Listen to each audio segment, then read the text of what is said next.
Okay, I have the fun and the honor of visiting with one of our longtime favorite customers ever at the Old Vienna Kaffeehaus. Ellis Paul, how are you? I'm doing great. It's great to see you. It's been a lot of years between our visits, hasn't it? Yeah, it has. Yeah. I'm glad we get a chance to catch up. So, the Old Vienna's been closed going on 25 years right now, but we still have Yeah. so many people talking about that club, and we've got this concert coming up. Tell me how that club played a role in the early days of your career. Well, it was probably the most important place by a long shot for me. So it was a place where I got to create community around music with friends and get to know people that had the same kind of dream of being a musician that I did. It's a place where I got to be inspired by seeing people that were nationally touring artists coming through that, but that by watching I could grow from and learn from. So it was where someone like me could get a master's degree, Mm. in songwriting and by being taught by masters that were coming through. Um, and then it's a place where I got to learn the craft on stage by stepping on there week after week, going back and forth between my home and the club every Thursday night, trying to hit that open mic and graduating from the open mic to doing openers, with Sean Colvin and Roger McGuinn and all these fantastic touring artists, and then eventually getting my own shows. So, it was a place to graduate and ride up the ladder,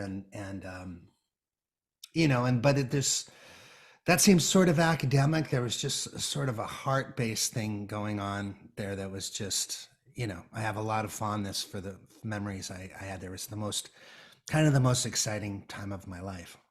It's not just the Old Vienna, because the entire region was really in this budding, amazing acoustic growth and flowering that was taking place. I mean, there were the changes taking place at Passim, but I mean, so many coffee houses and so many publications and critics and publications that catered to it, wonderful audiences, radio stations, even TV.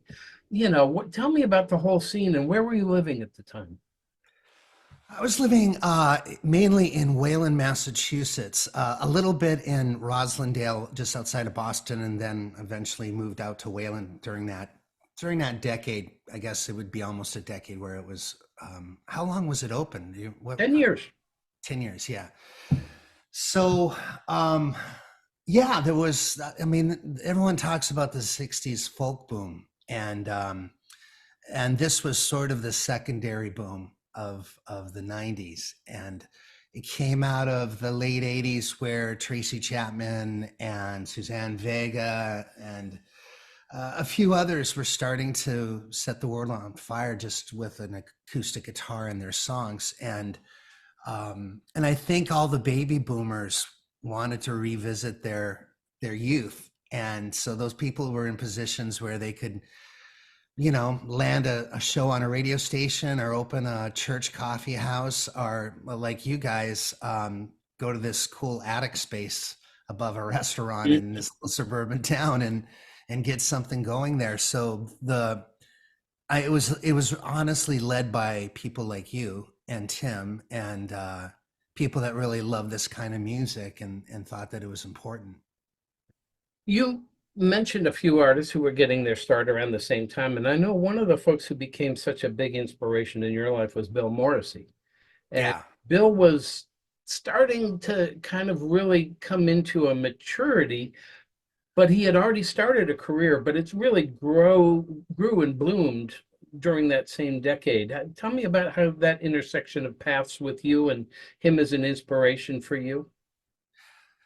Well, I think Bill's girlfriend at the time had seen me play and turned him on to me, and he came to see me at a show, and after the show, he just outright said, "I'd like to produce you." And I was raising money at that point, to do an album project and didn't know who was going to produce it. I might have even thought I could do it myself, which would have been a huge error in judgment. Um, and so, I knew of Bill pretty well at that point, but I saw him play at the Old Vienna a couple times, saw him play at the Iron Horse Coffee House a few times. And, you know, his reputation was starting to go full blossom there. And in my mind at that point, he was like the finest American folk singer. And so to be taken under his wing was incredibly important for me. And you know, he had a challenging life and had some challenging issues, and we lost him too soon. But having someone like that in your life, because there's no real school for this, you know. You can't go to college for this, really. It's more of a life experience thing of going into the clubs and playing and watching other people do it. And what the Old Vienna Coffee House offered me was a place to see Bill Morrissey, John Gorka, David Wilcox, Greg Brown, John Colvin, Roger McGuinn, you know, all these incredible people, and then somehow find my way to have a conversation with them face to face, maybe pick their brain. I mean, Wilcox stayed with me sometimes.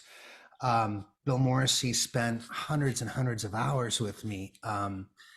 Watching Sean Colvin, who I was afraid to even talk to because she was just so alien and so good that she just didn't seem human. You know, and having them in that tiny room that was what, 125 seats maybe, Yep. you know, just absolutely incredible. And the fact that it was my home club, you know, it was like in my backyard, easy to get to. I loved everybody there. I loved the people that ran it.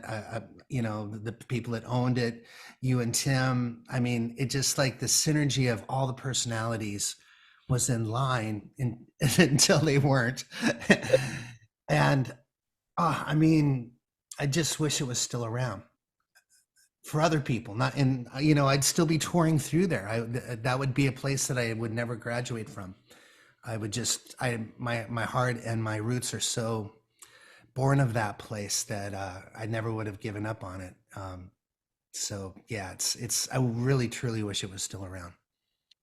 Going up there, like we were playing an open mic, you know, every Thursday. There was one point where I wrote a letter to Scott Alaric at the Globe. I didn't know Scott at the time. I just knew that there was this reporter. And I ended up writing a letter to him and just saying, you know, there's something incredibly special happening at the Old Vienna, like the quality of the writers. This is not just an open mic that you bump into at a bar where there's 1 in 20 people that you might want to be able to sit through. These are like concert quality artists that are emerging out of this one spot. And, you know, among those people were the Story, Jonathan Brooke, Jennifer Kimball, and I formed a collective with my friends, Brian Dozer, John Svetke, and Jim Infantino at the club. And we traveled around as a foursome in the round.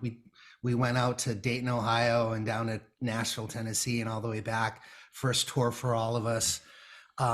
Vance Gilbert and I became really best friends due to our association with the club and hanging out there together. And, you know, and being able to like barge backstage after opening for Roger McGuinn and interrupting a makeout session with his soon-to-be wife.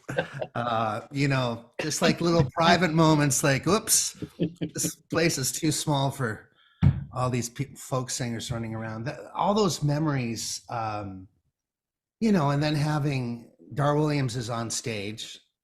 She does 2 songs and expertly introduced by you, by the way, which is another thing. The presentation of the host at the open mics was always a professional presentation. So Dar would go up and do 2 songs, and Martin Sexton would go up and do 2 songs, and then it was Ellis Paul's turn.